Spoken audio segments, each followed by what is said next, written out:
성가곡을 가만히 듣고 있으면요, 참 이걸 만들기 위해 굉장히 많은 마음을 기울였구나라는 것을 얼핏 엿보입니다. 오늘 부른 성가곡도요, 몇 번 들은 것 같은데 들으면 들을수록 참 잘 지었다. 가사도 그렇고 멜로디도 그렇습니다. 작곡하신 분들은요, 콩나물대를 그냥 그리는 게 아니에요. 몇 번 그려보고 두드려보고 피아노로 맞춰보고 하면서 몇 번이나 조탁을 합니다. 갈고 닦는다는 거예요. 그래가지고 우리가 듣는 거예요. 처음 들으면 저기 멋이다냐, 그냥 우리가 좋아하는 트로트풍으로 했으면 찍었는데 하지만 굉장히 많이 갈고 닦아서 만든 곡입니다. 멋진 부분이 몇 군데 나오고요, 저도 바뀌고 강조하는 부분도 있고, 그래서 성가곡을 들을 때마다 참 정성을 들여서 깎아놓은 작품 같다라는 생각을 하곤 합니다. 또 준비하는 것도 만만치 않습니다. 시간 내서 파트별로 준비하고 소프라노 음리케 하고 박자 맞추고, 반주하신 분들은 또 주중에 몇 번이나 반주하고 그래요. 예배 드릴 때 잠깐 소프라노 테너 베이스 맞춰서 잠깐 노래한다라는 것이 아니라 그렇게 많이 준비를 합니다. 우리 할렐루야 성가대 귀한 성가곡을 통해서 하나님이 영광 받으시고 예배가 더 주님 받음직한 예배가 될 줄 믿습니다. 아멘. 겨울이 오기 전에라는 제목으로 하나님 말씀을 나누고자 합니다. 성도 여러분, 옆에 계신 분과 우리 함께 인사하고 시작할까요? 당신을 만나니 참 반갑습니다 하고 인사하실까요? 당신을 만나니 참 반갑습니다. 잘 오셨습니다. 반갑습니다. 한 번 더 우리 인사할 때 진심을 담아서 은혜 많이 받으시고 축복 받으세요 라고 인사하실까요? 은혜 많이 받으시고 축복 받으세요. 아멘. 네, 여러분, 흔히 우리 인생을 봄, 여름, 가을, 겨울로 비유하곤 합니다. 봄이란 아무래도 새싹이 돋고 생명이 움트고 시작하는 계절이기에 어린 아이들, 또 청소년기 전에 유아에서 어린이, 소년까지를 일컫는 듯 싶습니다. 그래서 이제 자라나는 새싹들, 미래 다음 세대를 아무래도 네 인생의 봄이구나 라고 얘기할 수 싶어요. 그럼 여름은 어떤 계절일까요? 그렇습니다. 가장 뜨겁고 왕성한 계절입니다. 꽃이 화려하게 피는 계절이죠. 우리 인생의 젊음입니다. 청춘, 젊음의 때. 아무래도 여름에 비유할 수 있겠어요. 여름꽃은 진짜 색이 진합니다. 화려하고 예쁩니다. 그리고 아주 푸르름이 가장 짙은 때이죠. 녹음이 짙은 여름, 우리 인생의 청춘, 젊음입니다. 그럼 가을은 뭘까요? 여러분이 짐작하듯이 이제 청춘에서 장년으로 기성세대로 접어든 열매를 맺는 세대입니다. 그래서 노년이 되기 전에 청년과 노년 사이를 가을이라고 보면 되겠어요. 그래서 종종 이제 하는 말이 내 인생의 가을이 오면이라고 하죠. 노래는 30쯤에라고 하면 될까요? 오늘 또 하루가 가는구나 하면서 이제 노년으로 향해 가는데 그냥 가는 게 아니에요. 인생을 살아가면서 지혜를 깨닫고 경륜이 생기면서 열매를 맺기 마련입니다. 자녀를 키우고 뿐만 아니라 내가 원하는 것을 이루고 더 깊어져서 더 지혜로워져서 행하는 많은 일들이 있는 시기입니다. 가을, 열매 맺는 계절이죠, 인생에. 자, 그렇다면 겨울은 뭘까요? 여러분이 짐작하듯이 힘이 없고 약해지고 이제 마무리해야 할 시점인, 인생의 마무리해야 할 시점인 노년, 황혼, 노후를 말합니다. 인생이 겨울이 오면 누구나 다 인생의 겨울이 옵니다. 그런데 이렇게 우리가 연령대로 또 천수를 누리는 유년 시절, 청년 시절, 장년 시절, 노년 시절 말하는 세월에 따라 천수를 누리는 그런 겨울도 있지만요, 갑자기 찾아오는 겨울도 있습니다. 우리 인생이 끝난 겨울 말입니다. 순서가 없죠. 그러기에 나는 아직 젊으니까, 나는 아직 학생이고 내 인생은 봄이니까 겨울은 안 올 거야. 안 그렇습니다. 언제 올 줄 몰라요. 우리 인생이 언제 끝날지 몰라요. 그러니까 천수를 누린다고 치면 봄, 여름, 가을을 이렇게 구분할 수 있지만 내 인생이 언제 겨울이 닥칠지 우리는 몰라요. 지금이 내 인생의 절정기인 여름인지도 모르고요. 이처럼 겨울은 우리가 추운 계절, 결실할 수 없고 또 농사할 수 없고 더 이상 자라날 수 없는 겉옷들임의 계절, 웅크리고 이제 준비하고 마무리하는 계절을 우린 이야기합니다. 우리 인생에 겨울이 오면 여러분들은 무엇을 준비하고 싶으신가요? 겨울 전에. 오늘 본문에도 겨울이 오기 전에 내게 오라라는 사도 바울이 마지막 부탁이 나와 있습니다. 사도 바울은 평생을 그가 먹고 살고 또 존경받는 자리에 있을 수 있었습니다. 혈통으로도 부족함 없는 베냐민 순수 유대인 혈통이었습니다. 피가 섞인 사람이 아니라 유대인 혈통이었고요. 또 그가 배운 것 학식적으로도 또 지위적으로도 결코 낮았지 않았습니다. 가말리엘의 밑에서 수학했다고 했으니 당시 3대 랍방 중에 하나가 가말리엘입니다. 에스라, 힐렐, 가말리엘이 이스라엘의 국가의 선생, 국가의 스승이라고 하는 사람들입니다. 근데 순서별로 보면 이제 시대별로 보면 그런데 그 중에서 이제 가말리엘이 속해 있어요. 가말리엘이 문화생이에요. 그러니 그 밑에서 그것을 전수받은 사람이니 바리새인으로 나가서도 대접받을 사람입니다. 그런 그가 예수를 만나고 나서 완전히 달라졌죠. 무엇을 위해 일평생을 나머지 여생을 보냈나요? 그래요. 예수 그리스도의 십자가의 복음을 전하면서 그는 남은 여생을 보냅니다. 그리고 기꺼이 예수 그리스도를 전하면서 고난과 아픔과 배고픔과 조롱과 죽을 고비를 기꺼이 감수하고 그는 목이 잘려 효수당해 죽습니다. 로마에서요. 그것이 사도 바울의 남은 여생이었습니다. 목이 잘려 죽기 전에 감옥에서 마지막으로 쓴 편지가 디모데 전후서입니다. 그러니 디모데 후서는 사도 바울이 마지막으로 남긴 말이라 할 수 있어요. 그 디모데 후서의 마지막 부분을 우리가 읽었습니다. 마지막 부분을 읽었는데 뭐 여러 사람이 나오죠. 늘 했듯이 누구한테 문안하라, 누구한테 문안하라, 누가 어디에 있다라는 말을 디모데에게 전하면서 디모데에게 너는 겨울 전에 어서 오라라고 이야기를 합니다. 겨울이 오기 전에 내게 오라. 꼭 보고 싶었나 봐요. 죽음을 직감했던 그가 한 말이었습니다. 오늘 본문을 통해서 우리에게도 겨울이 오기 전에 속히 주님께로 가야 할 일, 못다한 미진했던 일들, 또한 우리가 유비무환으로 준비할 일들이 무엇인가를 함께 나눌 때에 주께서 저와 우리 성도들에게 큰 은혜의 말씀과 메시지를 주시기를 예수님의 이름으로 축원합니다. 아멘. 먼저 첫 번째는요, 관계를 회복하라입니다. 따라하겠습니다. 관계를 회복하라. 오늘 19절에 보니까요, 브리스가와 아굴라와 및 오네시브로의 집에 문안하라라고 하고 있습니다. 회복할 관계의 사람은 아닙니다. 오네시브로나 브리스가와 아굴라는 바울을 열심히 도왔던 바울의 진짜 아끼는 동역자들이었어요. 그러니 바울이 멀리 로마의 감옥에 있고 그들은 자주 갈 수 없으니 보고 싶기도 하고 또 안부를 전하라라고 말한 겁니다. 본문에는 이거 말고도 많은 사람의 이름이 나옵니다. 원래는 9절부터예요. 9절부터 보니까 너는 어서 속히 내게로 오라 하면서 데마가 나오고 디도가 나오고 누가도 나오고 등등 두기고도 나오고 많이 나옵니다. 사람들이 많이 나오는데 한 사람 한 사람을 부탁하면서 누구한테 문안하라, 누가 어떻다라는 말을 여러 말로 하고 있어요.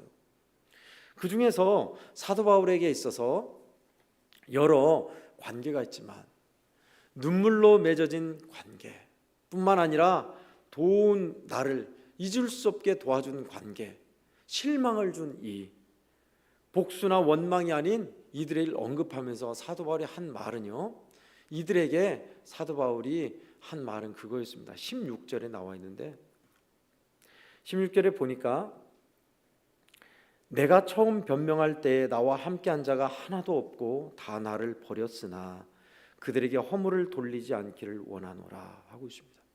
그러니 그가 이제 그런 사람을 언급하면서 찾고 축복하고 화해하고 사랑을 다시 한번 전하는 그런 관계 회복을 그는 말미에 이야기하고 있는 겁니다.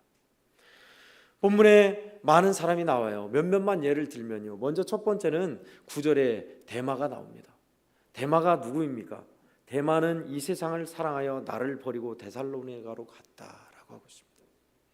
세상을 사랑하여 밖으로 간 사람, 함께 복음을 전하고 예수 그리스도의 십자가에 몸담았지만 세상을 사랑하여 중단하고 믿음을 배교하고 떠난 사람, 사도 바울에게는 아픔이죠.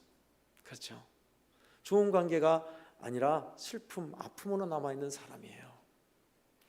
이런 사람도 있었고요. 또 11절에 보니까 11절에는 누가만 나와 함께 있느니라. 너가 올 때에 마가를 데리고 오라. 그가 나의 일에 유익하니라. 누가만 지금 함께 있는데 다른 사람 다 버렸다는 뜻이 아니라 그가 사랑하는 사람 제자인 디도는 달마디아로 보냈고 어디로 보냈고 하다가 나와 있어요. 그런데 11절에 봐야 할 것은 사도 바울과 좀 악연은 아니지만 아픔의 관계였지만 회복된 관계가 보입니다. 바로 마가 요한입니다. 마가는 사도행전 15장에 보면 마가를 매개로 하여서 바나바와 사도 바울이 크게 심하게 다툽니다. 야, 대사도도 그렇게 다투고 박터지게 싸울 때가 있구나 라는 말이 이유가 뭐냐면 사도 바울이 1차 전도여행을 갔을 때에 전도여행을 같이 데려간 사람이 사도 바울과 바나바와 바나바의 조카인 마가 요한이었어요. 근데 마가 요한은 부유하게 자란 집안의 사람이었습니다. 그러다 보니 산 넘고 물 건너고 배고프고 고통당하는 것이 익숙하지 않아요. 그러다가 전도여행을 가다가 도중에 포기하고 돌아왔어요. 2차 전도여행 때 마가를 다시 데려가자 바나바가 말했지만 사도 바울은 거절했죠. 그럴 수 없다. 처음에 도중에 포기한 자를 두 번째까지 데려갈 수 없다 해서 다툰 겁니다. 다시 데려가서 잘 가르치면 된다는 바나바의 의견과 복음을 전하는 일에 돌아선 자를 또다시 그렇게 데려갈 수는 없다 한 사도 바울이 결국은 평행을 달렸고 둘은 다른 길을 가게 돼요. 그것이 사도행전 15장에 나온 내용입니다. 그러니 마가 요한은 사도 바울에게 어떤 인식돼 있어요? 함께하면 어려운 사람, 함께할 수 없는 사람, 그렇게 인식돼 있는 거예요. 그러나 말미에 보세요. 지금 뭐라고 하고 있는지. 마가를 데리고 오라. 그가 나의 일에 유익하니라고 하고 있습니다. 마가 요한과 화해한 것을 우리가 볼 수 있습니다. 한 번 더 보고 싶다는 거예요. 그 마가를. 또 14절을 보면요.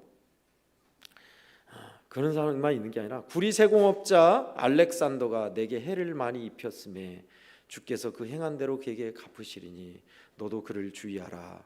그가 우리의 말을 심히 대적하였느니라. 구리세공업자, 그러니까 구리업자죠. 방자라고 합니다. 우리말은 구리업자, 구리세공업자인 알렉산더가 그렇게 사도 바울 선생을 힘들게 했나 봐요. 심히 우리의 말을 대적했다. 어떤 말이요? 복음을 전하는 말. 예수 그리스도의 복음을 전하는 말은 심히 힘들게 했던 사람. 얼마나 힘들게 했으면 이렇게 기록됐을까요?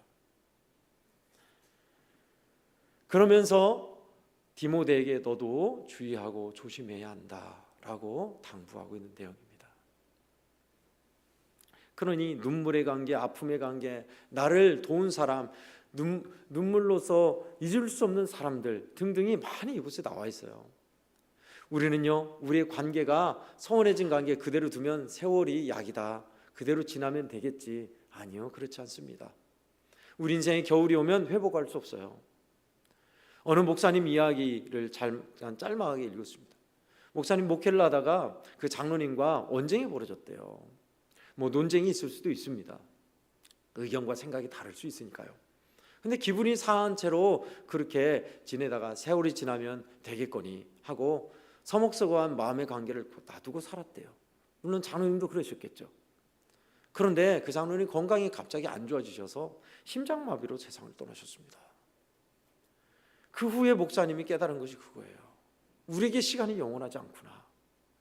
무너진 관계, 깨어진 관계, 상처 입은 관계도 놔두면 저절로 봉합되겠지. 아니요, 그렇지 않습니다. 겨울이 오기 전에 먼저 우리에게 이런 깨어진 관계를 회복하라고 말씀하고 있는 겁니다. 더 이상 우리가 회복할 수 없는 기회가 떠난 시기, 겨울이 올 수 있어요. 겨울이 옵니다. 회개의 시간이 지나고 관계가 끝나는, 생이 마지막이 되는, 기회가 없는 겨울이 와요. 분명히 반드시 옵니다. 우리에게 기회가 영원히 있는 게 아닙니다. 그래서 오늘 사도 바울을 보니까 무너진 관계를 회복한 것을 볼 수 있습니다. 미뤘던 사람과의 서먹한 관계가 있다면 전화를 한 번이라도 해보는 게 어떨까요? 안부의 문자라도, 카톡이라도 한번 넣어보는 건 어떨까요? 우리가 가기 전에, 더 추운 겨울이 오기 전에 감사의 말, 사랑한다는 말을 한 번이라도 건네보는 것은 어떨까요? 이것이 바로 우리 그리스도인들이 소소하게나마 할 수 있는, 겨울이 오기 전에 할 수 있는 준비입니다. 이뿐입니까? 두 번째는 그래서 영적인 준비도 매우 중요하다라는 겁니다. 오늘 17절에 보니까 주께서 내 곁에 서서 나에게 힘을 주심은 나로 말미암아 선포된 말씀이 온전히 전파되어 모든 이방인이 듣게 하려 하심이니 내가 사자의 입에서 건짐을 받았느니라. 아멘. 사랑과 관계도 그렇지만 영적인 준비, 영적인 관계도 마찬가지입니다. 주께서 내 곁에 계셔서 힘 주셨다. 나에게 힘을 주셨다. 모두가 다 나를 떠난 상태. 16절에 나와 함께한 자가 하나도 없고 다 나를 버렸으나 라고 하고 있죠. 그렇게 느끼는 그러한 상황에 있어도 주께서 여전히 내 곁에 계셔서 내게서 힘을 주심을, 선포된 말씀이 온전히 전파되게 하려 하십니다 라고 사도 바울은 깨달아가고 있습니다. 고백하고 있습니다. 집도 재산도 명예도 사도 바울에게는 없습니다. 그러나 그에게 남아있는 것은 이렇게 믿음을 지키고 말씀을 전했던 일, 그것을 견지하고 있습니다. 삶이 흔들릴 때 믿음을 잃지 않는 것 매우 중요합니다. 세상 풍조가 아무리 유행이 바뀌고 신앙의 풍토도 바뀐다 해도 예수님을 떠나지 않는 것이 매우 우리에게 중요합니다. 기도 골방을 잃지 않는 것이 중요합니다. 예배를 미루지 않는 것 중요합니다. 말씀을 실천함을 잊지 않는 것 중요합니다. 다 우리가 월동 준비를 하는 내용들이에요. 지금도 우리는 월동 준비를 합니다. 보니까요, 마트 가면은 맨날 먹을 거 천지인데 무슨 월동 준비냐. 그리고 아파트 사면 따뜻하게 보일러 그때그때 가스 보일러 켜고 살면 되는데 무슨 월동 준비냐. 지금도 월동 준비는 암암리합니다. 보면요, 일단 집에서는 많지는 않습니다. 다 그런 건 아닙니다만은 겨우내 먹을 김장을 하죠. 예전에는 김장이 큰 일이었습니다. 그냥 겨울 내내 먹을 7, 8 식구들이 먹을 김장, 반찬이 따로 없으니까 먹을 반찬을 준비하는 거였어요. 첫 번째는 추수를 통해서 쌀을 수확하잖아요. 쌀은 밥입니다. 밥 있으면 반찬이 있을 거 아니에요. 겨울 내내는 채소가 없어요. 마트가 그때 있는 것도 아니니까. 그러니 김장을 해야 먹는 거예요.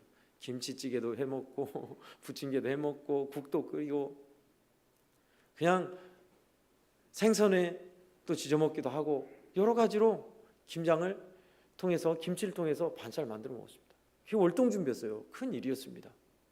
그래서 저도 기억나요. 어렸을 때 동네 아주머니들이 다 모여서 오늘은 누구네 집 김장하는 날 하면 다 모여가지고 죽도 쓰고 막 양념 다지고 해가지고 다 몇백 포기씩 그렇게 했습니다. 그러면 이제 다음 날은 누구네 집 하면 그쪽으로 다 가가지고 같이 하고. 우리 애원도 그랬는가 몰라요. 지금은 이제 자기 식구들 먹을 것만 조금 몇십 포기 하고 마니까 집에서 식구들이나 며느리들하고만 하고 마는데 예전에는 동네에 그렇게 품앗이 일이었습니다. 그렇게 하기도 하고 그뿐입니까? 또 여러 많은 일 중에 나무하는 일이 큰 일이었습니다. 왜요? 지금처럼 보일러가 흔치 않았어요. 연탄 보일러 있는 사람은 잘 산 사람, 나머지 분들은 산에 가서 나무를 해와야 했습니다.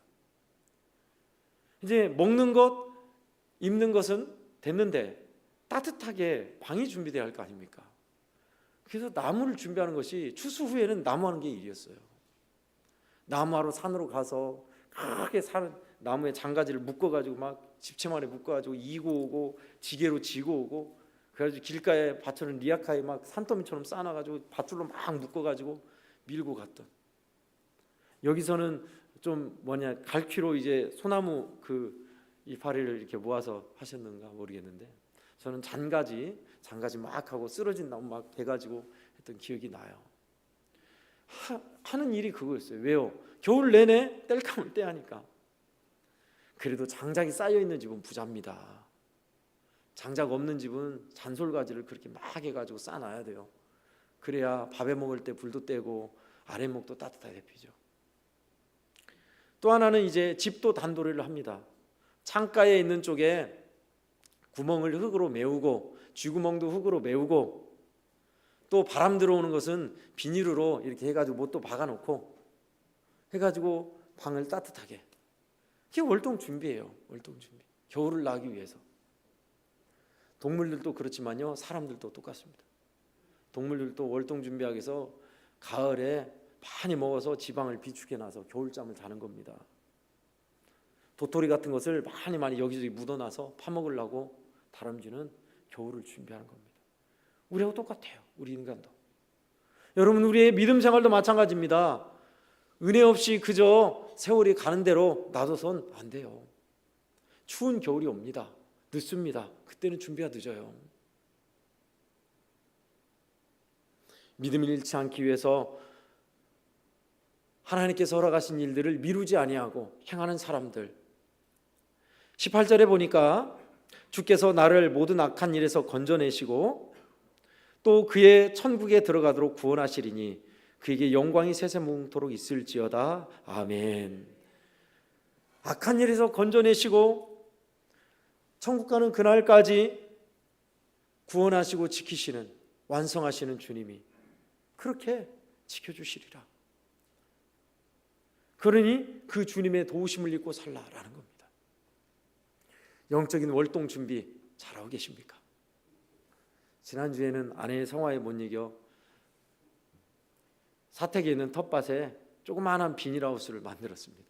그거 어떻게 하는지 아시죠? 예전에는 대나무로 이렇게 꼽아갖고 비닐 씌웠는데 요즘은 또 농사 기구가 좋아서 이렇게 굵은 철사로 이렇게 길게 나오더만요. 땅에 심어가지고 한쪽에서 또 이렇게 고정하면 아주 비닐 씌우고 비닐 옆에 흙으로 덮어놓고, 그래서 상추도 이제 배추 같은 것도 얼지 말라고 그렇게 해놨습니다. 이렇게 우리는 월동 준비를 해야지. 추운 겨울이 오기 전에, 더 설이 내리고 눈 내리기 전에 준비해놔야지. 그렇습니다. 믿음의 준비, 주님께서 기뻐하시는 은혜의 비축, 이런 일들이 바로 영적인 준비입니다. 영적인 준비 없으면 여지 없습니다. 찬 바람이 불고 환란이 오고 원수마귀 유혹이 오면 여지없이 무너집니다. 그러니 준비해야죠. 이 모든 것에 우리가 준비를 하기 위해서 내 힘으로 잘 안 되지만 우리에게 필요한 것이 그겁니다. 마지막 결론은 은혜가 있게 하소서입니다. 오늘 후반부 22절을 보니까 나는 주께서 너희 심령에 함께 계시기를 바라노니 은혜가 너희와 함께 있을지어다. 아멘. 저와 여러분은 예수 그리스도의 은혜를 붙잡아야 살아요. 믿습니까? 아멘. 연약한 우리의 심령에 절망과 아픔이 있는 상처 있는 우리의 마음에 우리 영혼을 회복하는 것은 주님의 터치하심과 말씀으로 우리를 세우시는 주께서 우리에게 오셔서 주시는 은혜, 붙드시는 은혜입니다. 십자가의 은혜만이 우리를 세울 수 있어요. 은혜 아니면 우리 서지 못합니다. 하나님의 은혜 아니면 우리 원수의 밥이 됩니다. 그러니 우리에게는 은혜를 사모하고 그 은혜를 받은 것이, 하나님의 은혜를 붙드는 것이 그래서 필요합니다. 사도 바울의 마지막 인사도 그거예요. 은혜가 너희에게 있을지어다. 간단한 말인데 쉽지만 아주 중요합니다. 이 모든 것이 하나님의 은혜로다라고 사도 바울도 고백하고 있어요. 은혜 아니면요 여지 없습니다. 은혜 받아야 살아요. 하나님의 은혜 앞에 서는 것, 겨울이 오기 전에 은혜 앞에 서는 것, 은혜 아니면 살 수 없기에 주님의 은혜를 구하고 은혜 받고 사는 사람들.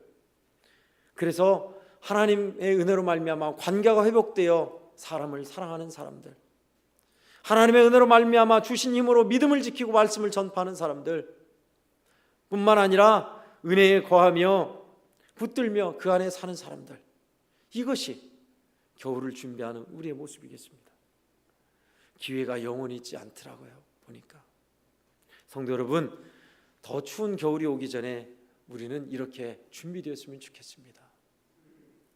깨어진 관계 주의 은혜로 회복되고, 또 하나님께서 날마다 힘주셔서 내 곁에 계심이 깨달아져서 말씀을 전파하고 믿음을 지키며 그 은혜 안에 거하는 행복한 그리스도인들, 우리 양호교회 성도들은요, 모두가 다 이런 겨울이 오기 전에 준비되어 있는 사람들, 은혜 안에서 그렇게 준비된 믿음의 권속들로 사시기를 예수님의 이름으로 간절히 축원합니다. 아멘. 기도하겠습니다. 하나님 아버지, 더 이상 우리에게 기회가 없을 때가 온다는 것을, 회개할 기회가 영원히 있지 않다는 것을, 관계를 회복할 때가 항상 있지 않다는 것을 보여주셨습니다. 겨울이 오기 전에 너는 속히 오라 했습니다. 주여, 기회가 끝나기 전에 주께로 나아가며 주님의 은혜 안에 거하게 하여 주셔서 관계가 회복되게 하여 주시옵소서. 하나님의 은혜로 말미암아 아버지여 말씀을 따라 생활하게 하여 주시고 믿음을 지키는 저희들 되게 주시옵소서. 주여, 은혜 아니면 살 수 없으니 우리의 심령에 주의 충만한 은혜를 부어 주시옵소서. 그렇게 해주셔서 우리 한국교회 모든 성도들은 겨울이 오기 전에 이렇게 준비된 사람들로 주님 안에 살아가는 믿음의 권속들 다 되게 하여 주시옵소서. 예수님의 이름으로 기도하옵나이다. 아멘.